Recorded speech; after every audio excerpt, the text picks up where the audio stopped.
High বন্ধুরা, আজকে আমি তোমাদের সাথে শেয়ার করব একটা অন্যরকম ভিডিও। তোমরা তো অন্য ভিডিওতে দেখেইছো আমি অনলাইন থেকে ক্লে অর্ডার দিয়েছিলাম, তাই ভাবছিলাম যে ক্লে দিয়ে কি করা যায়। যখন কিছু বানাচ্ছি তো ভাবলাম তোমাদের সাথেও শেয়ার করি ভিডিওটা। ক্লেগুলো প্যাকেট থেকে বের করার পরে তুমি যেরকম শেপ দেবে সেরকমই হবে। আমার তো খুব ভালো লাগে, আমি আগে করেছি ড্রেসিং টেবিলে, আয়নাতে, তো এইটা দ্বিতীয়বার করছি। তোমরা দেখতেই পাচ্ছ বন্ধুরা, আমি এখানে একটা হার্ট শেপ করে নিচ্ছি। সবগুলোকে এরকমভাবে করে নেব হার্ট শেপ। একটা বেলুন নিয়ে নেবে, তারপরে বেলুনটাকে ফুলিয়ে তার মধ্যে এই হার্ট শেপগুলো লাগিয়ে নেবে।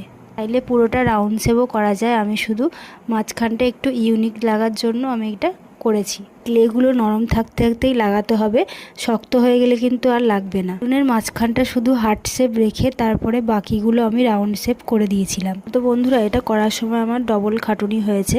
আমার যখন পুরোটা হয়ে যায় তারপরে আমি সেফটি পিন দিয়ে এটাকে ফাটাতে গেছিলাম, তারপরে পুরোটা ভেঙে গেছিলো। আবার বেলুন ফুলিয়ে আবার আমাকে করতে হয়েছে। ক্লেগুলো সব ঠিকই ছিল, কিন্তু বেলুনটা ফাটানোর পরে গোলটা ঠিক হয়নি। তারপরে আবার বেলুন ফুলিয়ে আবার সবগুলোকে আঠা দিয়ে লাগিয়ে এবার আর প্রথমবারের মতো ভুলটা করিনি, বেলুনটাকে আর ফাটাইনি, বেলুনের মুখটা খুলে দিয়েছিলাম। প্রথমবারে যদি আমার এই আইডিয়াটা মাথায় আসতো তাহলে আর এত কষ্ট করতে হতো না। কাজটা করতে গিয়ে আমি এটা শিখলাম যে হাল ছেড়ে দিলে হয় না, ধৈর্য ধরে সব কাজটা করতে হয়, তাহলেই সফলতা পাওয়া যায়।